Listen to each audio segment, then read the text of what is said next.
saya ucap terima kasih.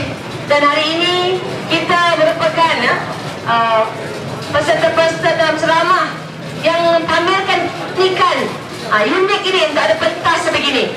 Saya dalam keadilan dan juga PAS Pakatan Rakyat, kita pernah berceramah atas reban ayam. Jadi apapun cara kita untuk mengawal diri kita itu amat penting.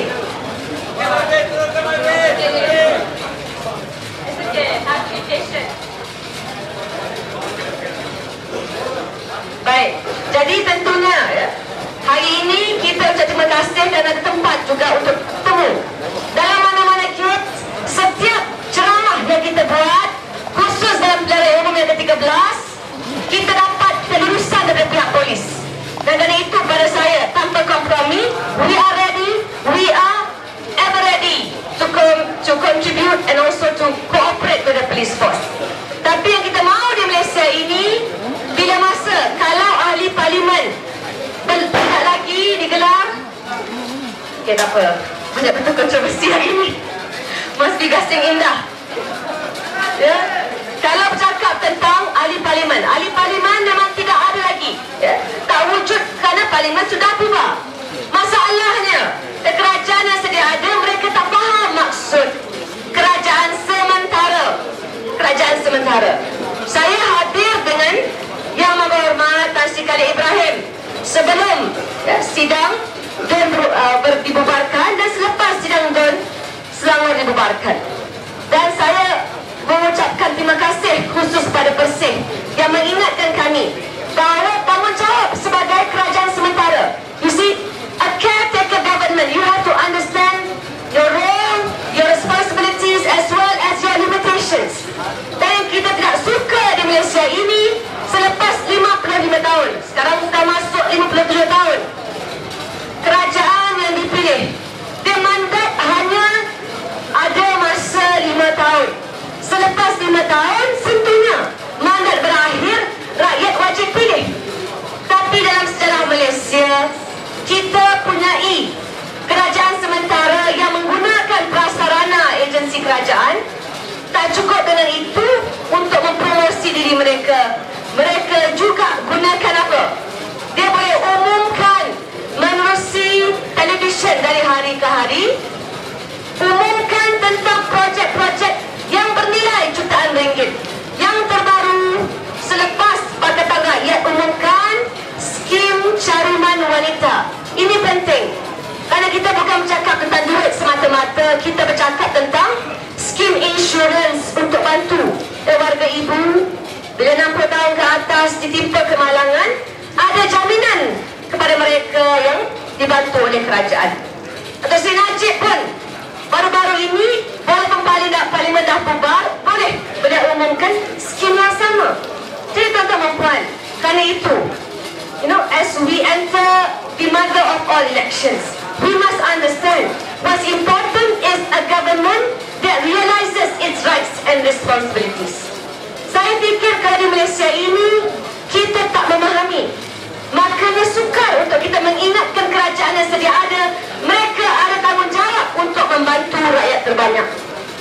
Kerana itulah saya fikir, bila masa saya melihat kes contoh di Myanmar itu dikawal oleh rejim junta, rejim yang telah memenjarakan Aung San Suu Kyi bertahun-tahun lamanya di bawah tahanan politik, rejim yang tidak menerima pakai keputusan pilihan raya dan terus memegang memerintah Burma itu dengan kuku besi. Tapi bila mereka buat pilihan raya buat kali pertama dalam tahun-tahun sebelumnya, it is the first election in a long time in Burma, apa dia buat? Dia pastikan setiap seorang calon dalam parti pembangkang sekalipun diberikan 15 minit dalam siaran televisyen di Burma. Tapi di Malaysia, kita ini tak boleh dibandingkan, kerana kita setelah demokrasi yang kita kecapi ini lebih 5 dekad. Itu pun boleh mereka berikan 10 minit. Tak cukup dengan itu, tuan-tuan dan puan.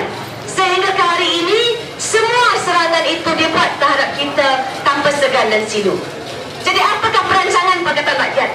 Apakah perancangan kita untuk ekonomi negara ini tidak lagi bergelar ekonomi kroni. Saya sebenarnya hari ini nak jelaskan betapa kronistiknya ekonomi kita, sehingga kan kalau kita bangun pagi, tuan-tuan puan, bangun pagi nak minum kopi, tambah gula, kita kena faham bahawa kalau nak minum gula itu nasi lemak ke, minum kopi, air itu telah diswastakan di Syahbaz, kepada Syahbaz. Saya nak jelaskan, kalau tengok contoh di negeri England misalnya, England ini contoh yang baik kerana the supply and treatment of water is profitable, dan bab yang memberikan keuntungan kepada rakyat, bab ini haruslah dimiliki oleh kerajaan negeri, supaya apapun kerajaan negeri dapat memberikan khidmat yang baik, especially with regards to utilities. Tapi di Selangor, di bawah pemerintahan Dr. Gigi dan doktor-doktor sebelumnya, yang Menteri Besar negeri Selangor ini, mereka telah melakar sejarah di mana bab yang memberikan keuntungan, iaitu saluran air dan juga rawatan air diswastakan kepada Syahbaz. Jadi akhirnya Syahbaz juga ada kaitan dengan UMNO, dan saya juga mendapat maklum bahawa bila Syahbaz mengambil alih, mereka mahukan menaikkan tarif air di Selangor di sempadan yang kita sedang duduki ini, antara 25% hingga 37% setiap tahun. Kita kena faham, tarif inilah yang menekan warga Selangor, rakyat.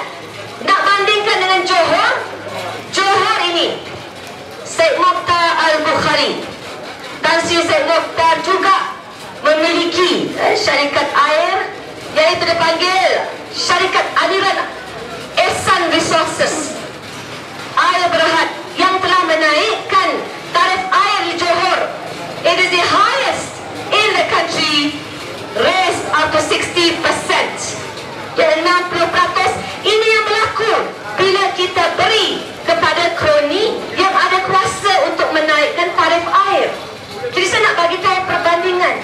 Kalau tengok di United Kingdom, di England, mereka tidak akan sekali-kali menswastakan bab yang memberikan keuntungan, supaya kerajaan, the government of the day, would have control over the prices of these utilities that will have impact on users. Dia nak bagi tahu, buat perancangan, buat perjanjian, kena pandai. Tak pandai, akhirnya jadi begini, kita hilang, kita rugi gara-gara kena kroni. Cakap tentang gula pula, ramai tahu tentang isu gula. Tapi yang saya nak bagi tahu, gula sekarang dimonopoli oleh dua syarikat. 80% Felda, 20% Syed Mokhtar Al-Bukhari, di mana beliau memiliki the main and central sugar refinery. Tuan-tuan dan puan, ramai antara kita, khususnya masyarakat Melayu di kampung-kampung, menyatakan tak ada salah Nur Izzah. Kalau orang Melayu ada baiklah daripada Tan Sri Robert Kwok disebut di kalangan.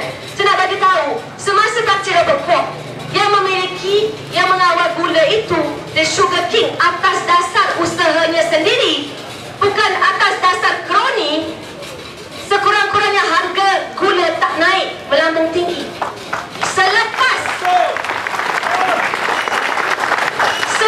Syed Mokhtar Al-Bukhari mengambil alih gula, naik 4 kali ganda lagi, yang menekan khususnya masyarakat Melayu. Nak kata apa? Hidup Melayu lagi. Ada perbezaan, kerana kita nak bantu mereka yang miskin.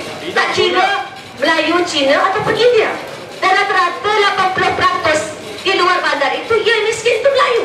Jadi kerana itulah kita mahu ingatkan, you must not support kronis, because in the end the rakyat suffers.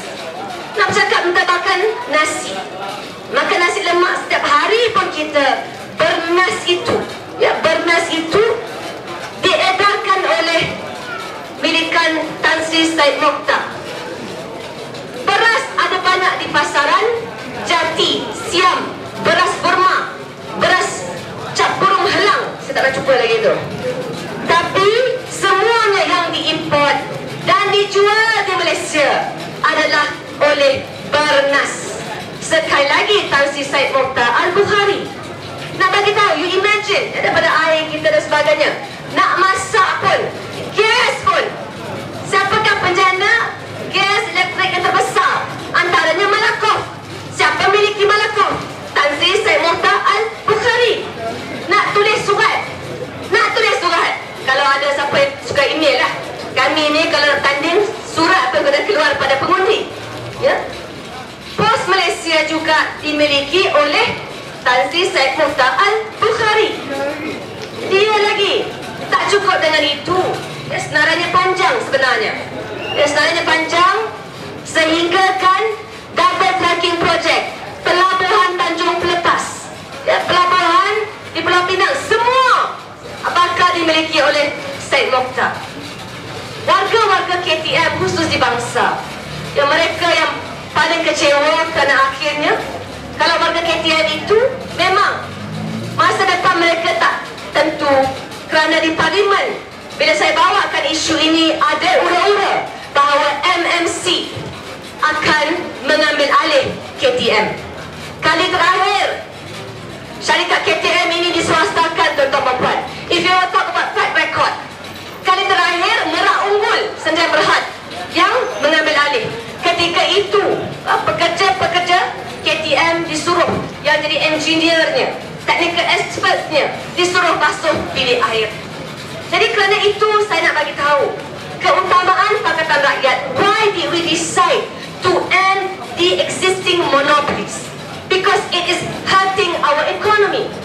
Bila kita mahu ada satu suasana, ya, memastikan pasaran itu terbuka, adakah ini bermaksud kita nak menekan orang yang miskin? Of course not. Bila kita buka ruang untuk lebih banyak lagi, ya, sama ada tanda terbuka, harga-harga itu lebih mirip pada pasaran, barulah rakyat terbanyak dapat merasai impact dan kesan yang positif. Ini penting dari segi ekonomi. Jadi komitmen kita bukan sekadar orang menyatakan ia mirip. Selepas 6 minggu Pakatan Rakyat umum manifesto, Barisan Nasional juga umum cadangan-cadangan yang populis untuk bantu rakyat terbanyak. Saya akan cakap, yes, certain other assistance memang penting untuk membantu, khusus bila masa tak sampai 10% daripada warga kita yang bekerja itu membayar cukai. Bermaksud rata-rata masyarakat di Malaysia ini tidak punya gaji yang mencukupi untuk hidup setiap bulan. Bayangkan dah lebih tahun merdeka, 60% of our people are eligible for BRIM. 60% warga negara Malaysia hidup di bawah gaji RM3,000 ke bawah. Jadi kerana itu, yes, assistance is important, tapi kita menjanjikan reformasi struktur. You have to reform the structure of the economy. Ini komitmen kita yang tidak berkecuali. Tapi tuan-tuan dan puan, ya, saya bila sampai di sini juga seringkali mengingatkan diri saya dan kawan-kawan lain. Kita berada mungkin berdekatan dengan mungkin satu-satunya kawasan hijau yang masih lagi mekar di bumi Kuala Lumpur. Sempadan Kuala Lumpur dan Selangor itu Bukit Gasing lah namanya. Bukit Gasing. Ya, walaupun ada tragedi yang menimpa baru-baru ini dengan kadar jenayah yang meningkat, tapi di kawasan itu ramai warga, tak kira dari pantai dalam, dari Gasing Indah, yang pergi untuk melayari flag tersebut. Yang saya nak bagi tahu di sini, adakah kita sedar kalau di negara-negara lain, negara maju, they will cut their green lung because they know their green lung is definitive of who they are. Anak-anak boleh bermain di sana. Nak bina bangunan tinggi, of course you can. It's not that difficult. Ada Twin Towers, selang beberapa tahun kalah dengan China because their tower is higher. Okay, you never can beat them at this game. Tapi yang kita boleh jaga adalah bagaimana kawasan hijau kita itu dipelihara. Dan saya nak bagi tahu, kami ahli parlimen 10 daripada 11 kerusi di wilayah persekutuan dimiliki oleh Pakatan Rakyat. Kita berjuang habis-habisan bukan sahaja saja di Bukit Gasing, tapi juga di kawasan Bukit Kiara. Kalau di Bukit Gasing itu, saya boleh sebut, the then mayor, previous mayor, Tan Sri Ahmad Fuad. Bila saya tanya, kenapa? Bagaimana BBKL boleh membiarkan kawasan dipanggil buffer zone sekeliling Bukit Gasing itu dikurangkan? How can you do that? Jawab dia mudah. Itu you kena tanya mantan Perdana Menteri dan Economic Planning Unit. Arahan atasan kita ikut sahaja.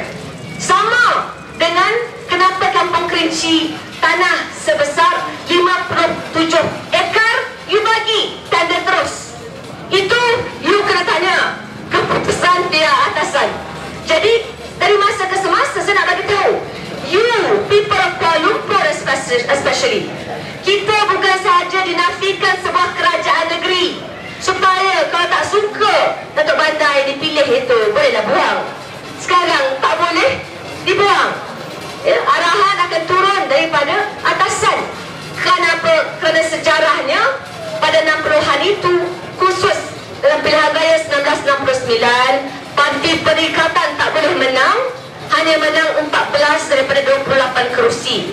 Makanya diwujudkan the Federal Territory of Kuala Lumpur, di mana tidak ada Dewan Undangan Negeri, tidak ada juga ahli-ahli majlis yang boleh membantu bernegara. Jadi kalau peringkat Selangor, yes, we can complain. Hanayo has assisted when the late Edward Lee passed on untuk membawa isu ini dan menyiasat. Ini kami di Kuala Lumpur nak bercakap bahawa ada tanah runtuh pun penduduk di Saman nak kata macam mana kalau tanah terjatuh, tersepuk, nak kata apa? Bukan tanah runtuh. Sampai ke tahap itu, there is no accountability. Who do you lodge the complaints to? Di saya pun kadang-kadang pergilah melawat dekat 10 kali, 20 kali pun. Kadang-kadang pegawai di BKL datang, kadang-kadang tak datang langsung. Jadi akhirnya yang kita mahu adalah, when you say about taxation, you must have representation. You cannot have mencukai rakyat tanpa perwakilan yang sewajibnya. Jadi hadirin hadirat, bila kita kata ya dari segi ekonomi kita mahu reform, tapi bab penduduk, bab politik itu juga penting. Kerana itu dalam parlimen ada beberapa usul yang telah disiapkan oleh Pakatan Rakyat. Pertama, sebaik sahaja kita menang, kita akan mansuhkan Akta Pencetakan dan Penerbitan, supaya media itu bebas dikawal selia oleh sebuah jawatan kuasa media. Do you think I would like it if Pusat Malaysia can continue to print? Of course not. But they would have, and they will continue to have their right to publish. Hanya kalau buat fitnah itu tentunya akan diberi kesan. Sekarang ini di Malaysia, kalau semua media yang dimiliki oleh UMNO dan BN, nothing, no one can touch them. Tak pernah dengar dalam sejarah negara-negara demokrasi sudah kalah di mahkamah 6 kali, masih lagi boleh teruskan fitnah-fitnah mereka. Kalau Saudara Karpa jadi mangsa, Lim Guan Eng jadi mangsa, Dato' Sri Anwar Ibrahim, Dato' Sri Nizar, I mean, it is really the classic example of fitnah satu Malaysia. Semua warga negara jadi mangsa, tapi tak boleh, tidak ada tindakan di mahkamah. You see, jadi saya nak bagi tahu, these reforms are important. Kalau ada orang tanya, how can we trust the Pakatan government? How can we be sure the Pakatan government will be accountable? Saya kata mudah. Antara janji juga untuk pastikan Suruhanjaya Pencegahan Rasuah Malaysia, you make sure not only are they answerable to the parliament, but you have an attorney general. Bab nak dakwa lah, nak tunggu bila bab berdasarkan kepentingan politik dia saman. Jadi semua ini harus kita sedar dan kita telah bersedia untuk melaksanakannya. You trust, not necessarily the politicians. You trust the institutions of democracy yang akan mempertahankan hak kita di bumi bertuah ini. Kalau ada, sama ada SPRM, sama ada Petronas sekalipun, you see, that is the reason why I recommended an amendment to the Petroleum Development Act. Kita minta, saya bawakan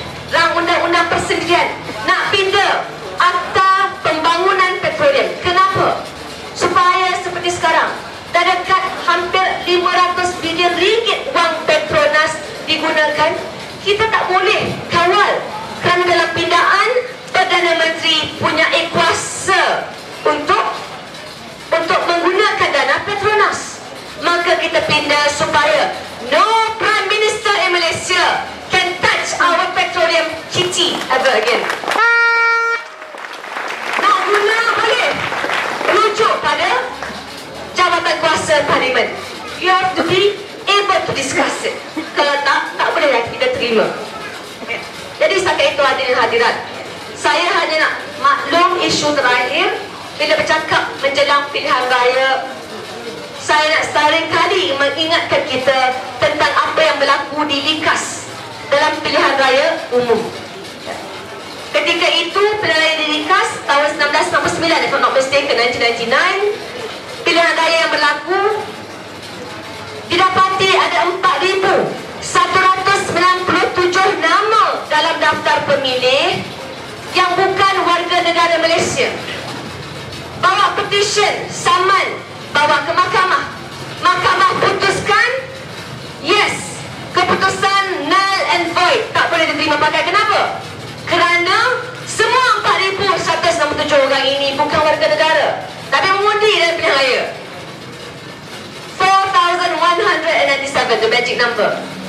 Apa yang PN buat dengan kuasa majoriti? Sekali lagi, mereka perkenalkan Section 9A dalam Akta Pilihan Raya yang menyebabkan if you have a flawed electoral roll. For example, I found in Lembah Pantai, the people displaying in particular address, they don't live there, they live elsewhere. Saya tak boleh syabak. Kenapa? Because it's legal. It's all legal. A gazetted electoral roll, sebuah daftar pemilih yang telah digazet, tidak boleh dicabar di mana-mana mahkamah di Malaysia.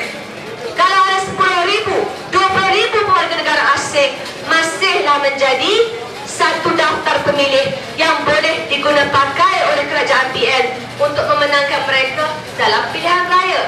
Kerana itu hadirin hadirat, that is why we say it is not just sufficient for you to come and vote, but is make sure you are part of the electoral process by becoming polling agents, counting agents or even observers.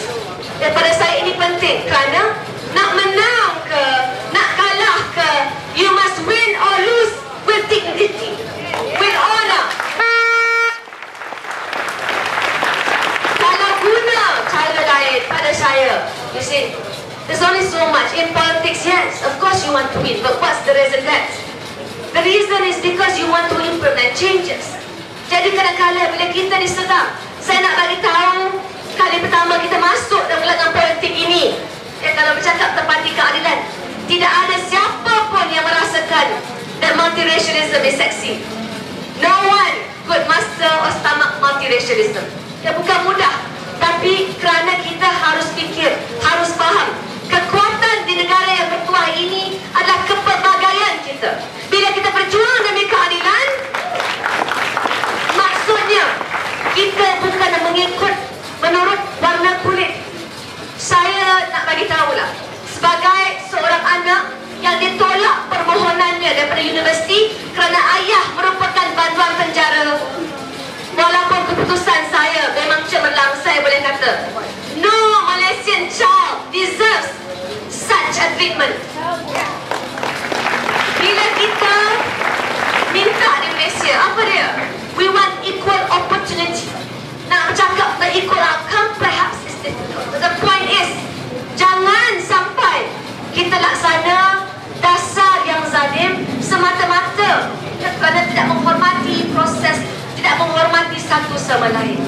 Pada saya, bukti terbaik bagi semua warga, termasuk warga UMNO, untuk mengundi Pakatan Rakyat adalah dengan melihat pentadbiran Pakatan Rakyat. You see, revenge is not our middle name. Nak bercakap kalau geram, saya pun geram juga. Tapi kita kena lihat di masa depan, yang penting untuk membina masa depan Malaysia yang lebih harmoni, yang lebih baik. Jangan tanam bibit-bibit kebencian. Jangan tanam, jangan simpan dendam. Because you should hate them for what they've done. not hate them for who they are. Jadi kerana itu hadirin hadirat, saya minta dengan rendah diri kali ini yang kita mau ingatkan pimpinan, mana-mana kerajaan bila dia boleh gunakan duit kita untuk promosi image yang tidak berteraskan kebenaran, I think it's time for them to say, or it's time for us to say goodbye. Jadi kami minta, because they're using your money for their advertisements, which sometimes is based on the wrong GNI projection. Ya.